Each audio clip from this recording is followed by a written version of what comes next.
Now let's talk about. We definitely got to talk about your new album, I'm saying it right, Floriography. Yeah, so that's the language of flowers. So before we can talk about the language of flowers, I had a mixtape in 2017 called "The Man That Talks with Flowers," Okay, I and remember so that. Yeah. that's kind of the prelude to this in a way. Okay. Okay. Besides, that was all produced by Lord Lorenz, and this EP is produced all by myself. Oh wow.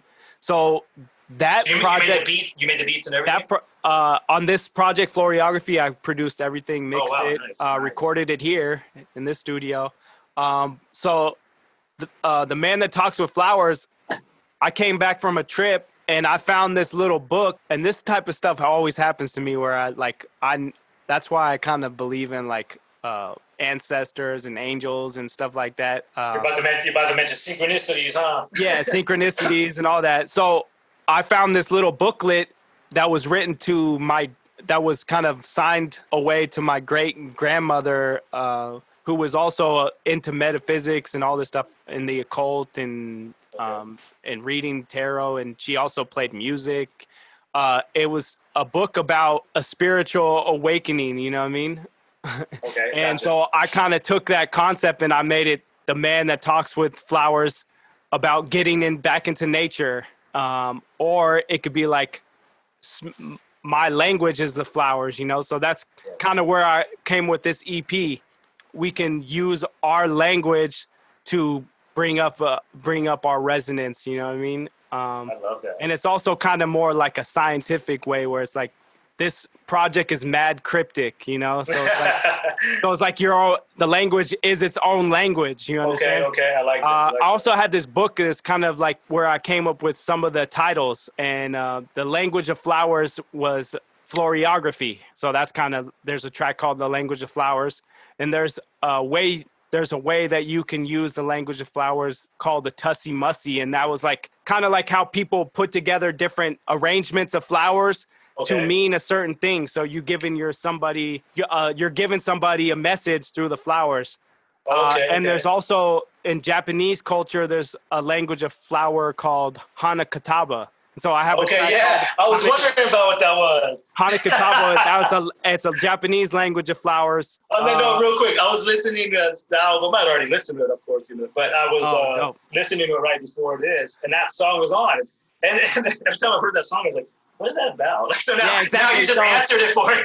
So yeah, like putting that project out, I'm like, yeah, I don't expect anybody to understand what I'm talking about, you know. But I guess I'm thinking. But it gets you thinking, and also, that if there wasn't this crisis, that project would have been on my back burner because we were already planning on going on tour.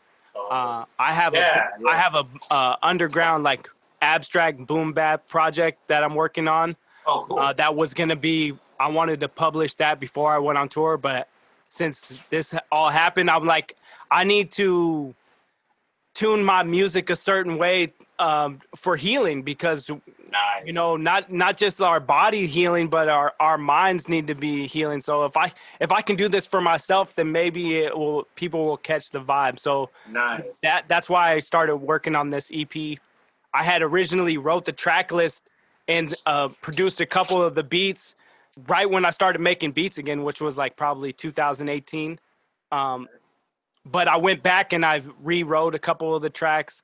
I took a track that was called 432 Blooms off of there, and I replaced it with 431 Blues. Real quick, this is like, yeah. I was just gonna ask if I didn't want to cut you off, but I was gonna ask if you tuned the album at 432.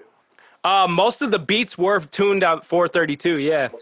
Okay. But you know, like when you sample records and stuff, not everything is gonna be even tuned to like any kind of chord, you know. And music theory is not my strength. I kind of I'm making stuff up, you know. I kind of play everything by ear. Did you notice my meeting ID was like 432? Yeah, I saw that. That was all intentional.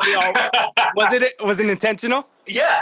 Oh, Last year when I got a prepaid debit card, dude, numerology runs my life. I'm obsessed. Yeah, oh nice. I got a prepaid debit card last year to rebuild my credit. And when I uploaded my amount, I put $432 on it. Yeah. So like my kind of, that's why I did 431 blues, kind of some numbers that 431, that's the pager code of I love you or something, or 143. Yeah. And then it's pi 3.14. So those numbers kind of like they've taken over in the last couple of years and stuff. So 431 blues is like, I feel like my aura, and I've been told it's a pretty bright like blue, you know, like I have a little bit of blue in mine. Yeah, one of them's blue, one of them's like super like clear, and then it kind of changes. But so I just said, real quick, you got an aura reading done? I've had it done a few times, but I also can like intuitively kind of read my aura too. Yeah, a lot of times when I would, especially when I'd go in the sauna and meditate, I could at certain times I would see when my aura was changed, and then I could see what I needed to. Like what kind of affirmations or things I needed to do for that.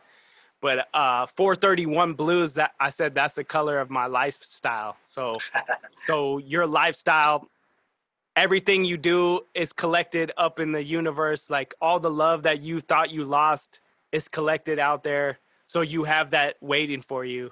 And just like it's Akashic Records. Yeah, kind of like, the Akashic Records. And then also think about the things that we do that are inconspicuous, right? Like praying or chanting or meditating, that you think there's no physical thing about that, but we're kind of, in a way, you're giving yourself a little cushion for when you need that energy, you know what I mean? Yeah. You're realign your frequency, you know, when you meditate, and that's why I'm big on the solfeggio frequencies when I meditate, you know, the numbers that you go 3, 6, 9, and so are you talking about that? I did have that written down.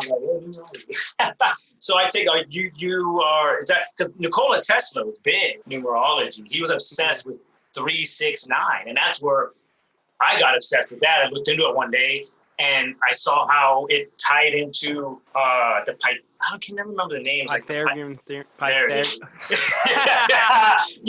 Pythagorean theorem. Yeah, and that has to do with music too. Yeah, because 360 and also with kind of the different light frequencies in a way too. And on this project, I figured, you know, some people say that they see colors in music or even smells, you know what I mean, or even like it's tied to like a memory. So especially when they're on shrooms. Yeah, when you're on shrooms, then the walls come down a little bit. You know what I mean? You could see yourself in a different light. But I wanted to make a color for each of the tracks that I produced on this project.